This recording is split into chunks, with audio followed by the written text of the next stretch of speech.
नमस्कार, जोहार, झारखंड देख रहे हैं आप और मैं हूं आपके साथ सोनाली सिंह। बुलेटिन की शुरुआत करते हैं। रांची में कानून व्यवस्था को लेकर एक बार फिर सवाल खड़े हो गए हैं। हाई सिक्योरिटी जोन में दिन दहाड़े गोलीबारी से प्रशासन की मुस्तैदी पर सवाल उठ रहे हैं। लालपुर थाना के मोरहाबादी मैदान में दिन दहाड़े फायरिंग हुई है। गोलीबारी में कालू लामा नामक युवक की मौत हो गई है। वहीं राजू लामा और शुभम विश्वकर्मा जख्मी बताए जा रहे हैं, जिन्हें इलाज के लिए रिम्स में भर्ती कराया गया है। अपराधियों ने 6 राउंड फायरिंग की है।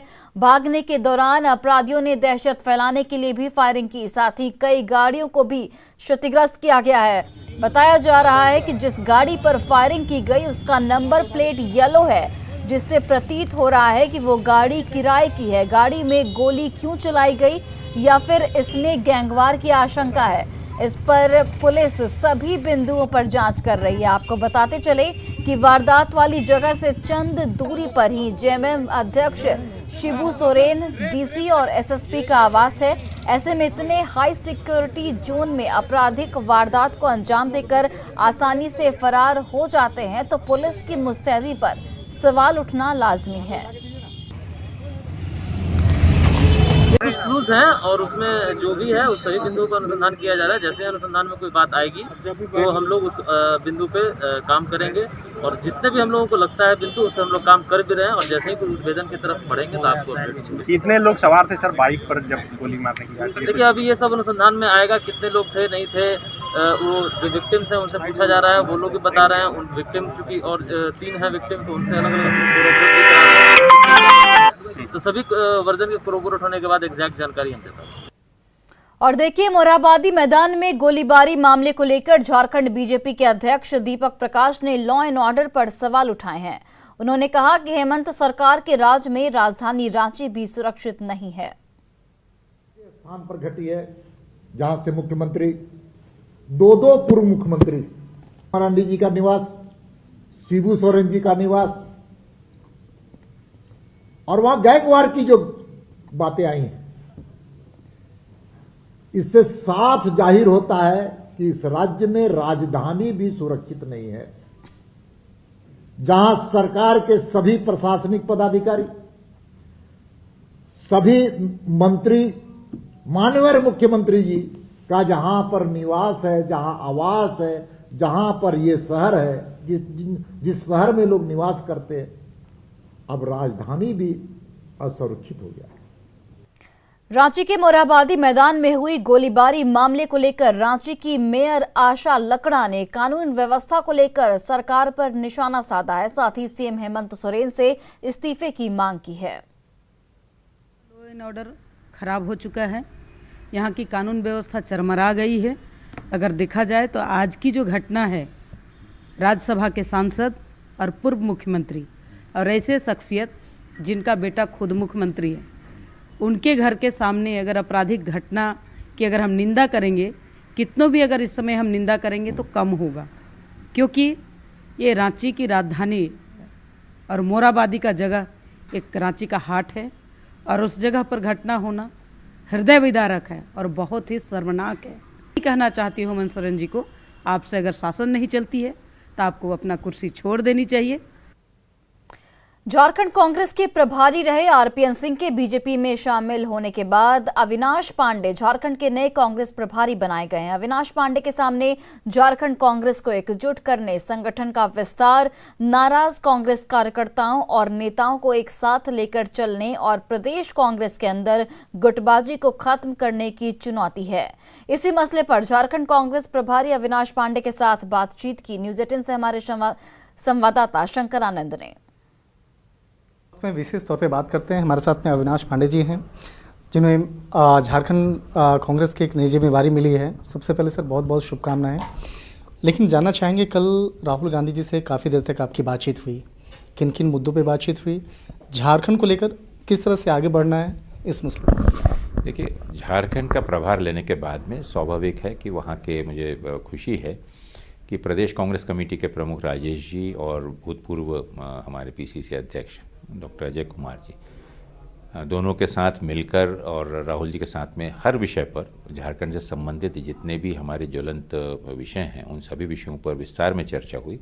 में हालांकि आप तो संयुक्त तौर पे वहाँ पर सरकार में हैं, लेकिन पार्टी को लेकर, संगठन को लेकर किस वहाँ पर बहुत सारी चुनौतियाँ भी हैं, तो उन चुनौतियों को निपटने के लिए उसको सुलझाने के लिए किस तरह से गणित जो है अभी से बनना स्टार्ट हुआ है या कैसे बेहतर और करना है? देखिए, जितनी भी बड़ी चुनौती क्यों ना हो, मुझे नहीं लगता कि बहुत बड़ी चुनौती है। चुनौती सबसे बड़ी है कि हमारे संगठन को और कांग्रेस के सबसे निचले स्तर के कार्यकर्ता को और साथ ही साथ में जो अग्रिम श्रेणी के हमारे नेतागण हैं, उनको उनका वजूद, उनकी अनुभव, उसका सही रूप में सरकार में उपयोग हो सके, संगठन में, सरकार चलाने में, और यही प्राथमिकता होनी चाहिए हमारी।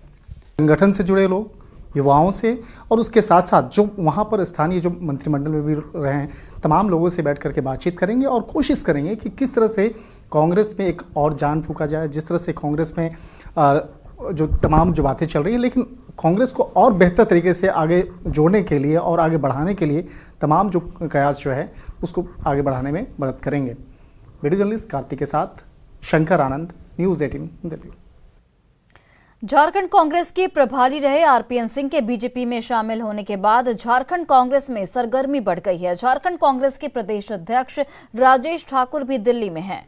कल उन्होंने कांग्रेस नेता राहुल गांधी से भी मुलाकात की थी। राजेश ठाकुर से बातचीत की न्यूज़ 18 से हमारे सहयोगी शंकर आनंद ने। राहुल गांधी जी से भी कल आपकी मुलाकात हुई, तो किन मसलों को लेकर बातचीत हुई, किस तरह की रणनीति जो है खास तौर पर झारखंड के लिए बनाई जा रही है? देखिए, जब भी कोई राजनीतिक बदलाव होता है या कोई राजनीतिक हलचल होती है, तो निश्चित रूप से हमारी बतौर प्रदेश अध्यक्ष जिम्मेदारी होती है कि हम अपने आला कमान को अपनी बातों से अवगत कराएं।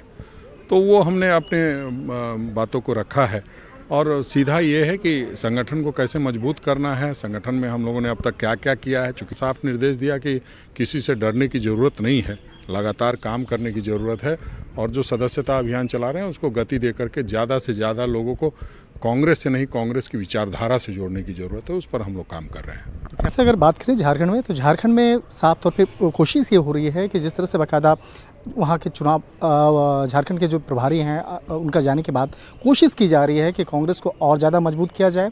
इसके साथ साथ वहाँ के युवाओं को कांग्रेस में और ज़्यादा से ज़्यादा जोड़ने की भी कवायद और इस मार्ग पे कार्य शुरू कर दिया गया है। वीडियो जर्नलिस्ट कार्तिक के साथ शंकर आनंद, न्यूज़ 18 दिल्ली। झारखंड में जेपीएससी का मसला एक बार फिर से चर्चा में है। 28 दिसंबर को होने वाली मुख्य परीक्षा पर रोक लगते ही अभ्यर्थियों के चेहरे पर मायूसी छा गई है। वहीं राज्य के मुख्य विपक्षी दल बीजेपी ने पीटी रिजल्ट में आरक्षण देने को लेकर सरकार की जानकारी पर सवाल उठाया है।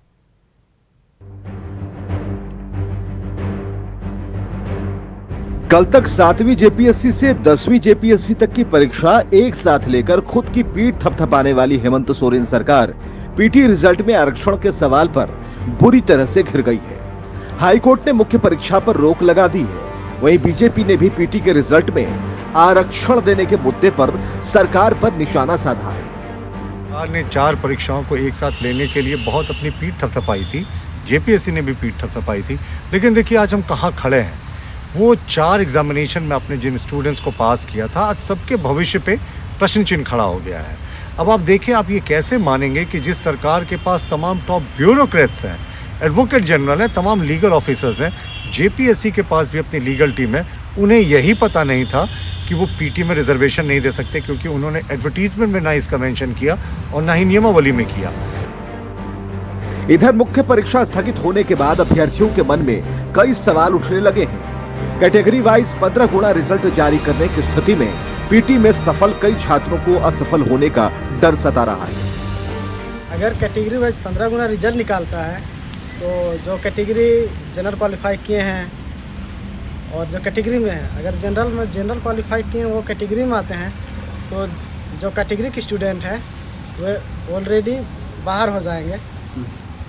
और वो जो स्टूडेंट, जैसे कि मेरा भी कम नंबर है, तो हमें ये डर सता रहा है कि हम बाहर रहेंगे कि अंदर हैं। अभी क्या होगा, मेरा स्थिति संयम में है। अब तैयारी हम कैसे करें, बीच में पड़ गया है। इधर कांग्रेस के कार्यकारी अध्यक्ष बंधु तिर्की ने भी हाईकोर्ट से मामले में पुनर्विचार की मांग की है।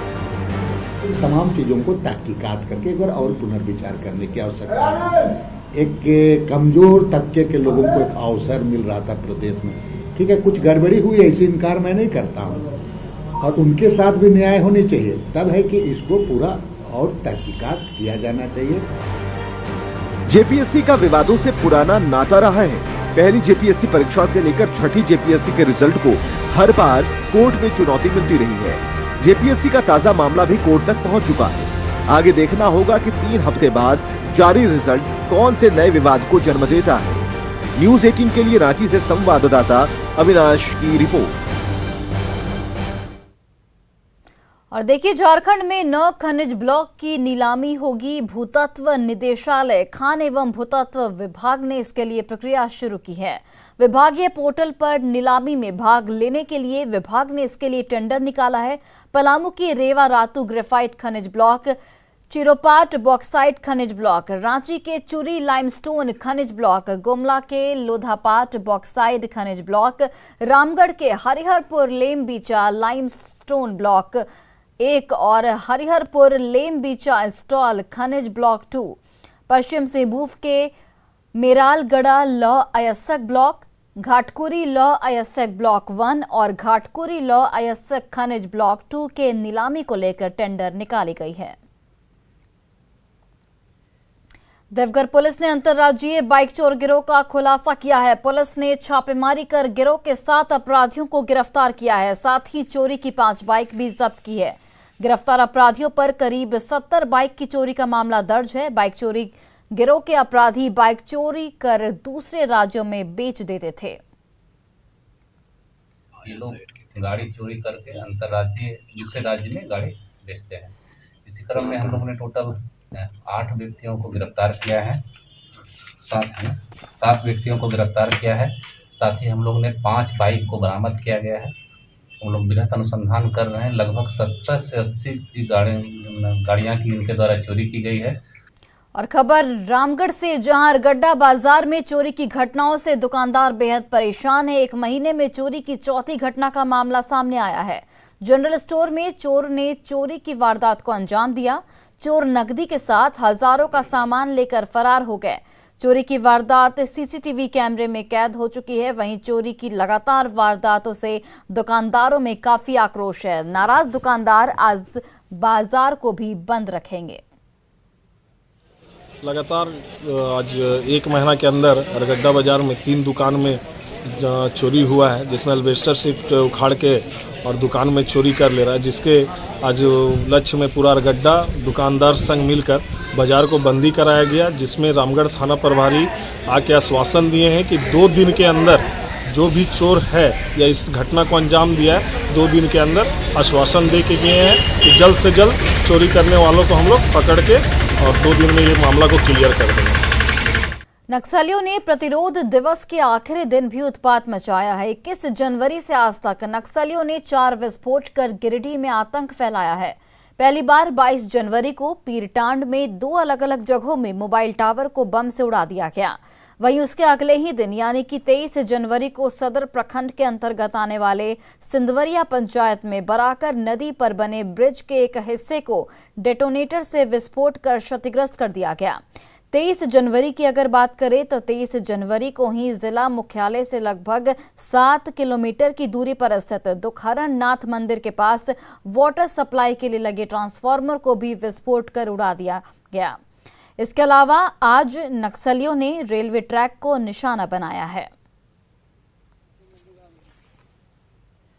गिरिडीह पुलिस ने 3 नक्सलियों को गिरफ्तार किया है। 23 जनवरी को नक्सलियों ने सदर प्रखंड के सिंधवरिया पंचायत में बराकर नदी पर बने पुल को उड़ा दिया था। इसी मामले में पुलिस ने कार्रवाई करते हुए 3 नक्सलियों को धर दबोचा है। तीनों नक्सलियों ने ब्लास्ट में शामिल होने की बात स्वीकार कर ली है। गिरफ्तार नक्सली रूपलाल मांझी पीरटांड थाना के रहने वाले हैं। वहीं मुस्तफा बिहार के जमुई के चकाई के रहने वाले हैं, जबकि शमशेर आलम मुफस्सिल थाना का रहने वाला है। उड़ाया उन्होंने। इसके अलावा जो नुरंगो डुमरी थाना अंतर्गत नुरंगो ग्राम में बराकर नदी पे बना पुल को उड़ाया। ये घटनाएं और इन्होंने ही सप्लाई किया था। दिनांक 4/22 को इनके द्वारा सप्लाई की गई थी। अब देखिए, ऐसे में सवाल उठता है कि आखिर नक्सली ऐसी हरकत कर क्या साबित करना चाहते हैं। नक्सली खुद आराम की जिंदगी जीते हैं और आम लोगों को सुविधा के लिए बने संसाधन को नष्ट कर लोगों की परेशानी बढ़ाते हैं। अभी कुछ दिन पहले ही पीएलएफआई के 8 नक्सली गिरफ्तार किए गए, जिनके पास से महंगी गाड़ी से लेकर लाखों कैश जब्त किए गए।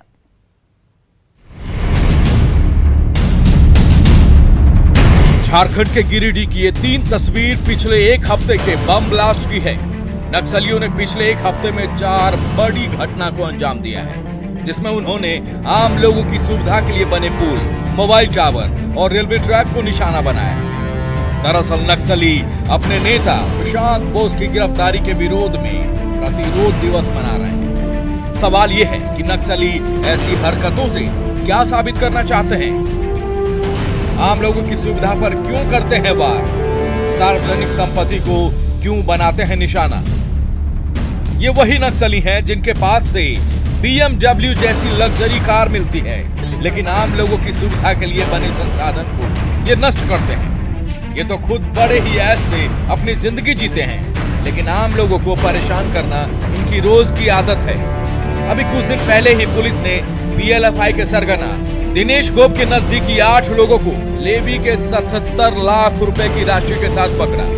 गिरफ्तार नक्सलियों के पास से पुलिस ने BMW car, modified Thar jeep, नक्सलियों को आपूर्ति किए जाने वाले टेंट, मोबाइल सिम सहित कई महंगी चीजें बरामद की है। ये सब देखकर आप समझ सकते हैं कि नक्सली के नाम पर ये खुद कैसे ऐश की जिंदगी जीते हैं। महंगी गाड़ियों पर चलते हैं, लेकिन आम लोगों तक वो सुविधाएं नहीं पहुंचने देना चाहते, या फिर पहुंचने पर उन्हें तबाह कर देते हैं, क्योंकि इन्हें पता है कि विकास की नक्सलवाद का सबसे बड़ा दुश्मन है। Bureau report, news 18। और फिलहाल इस बुलेटिन में बस इतना ही। आप देखते रहिए न्यूज़ 18 बिहार झारखंड।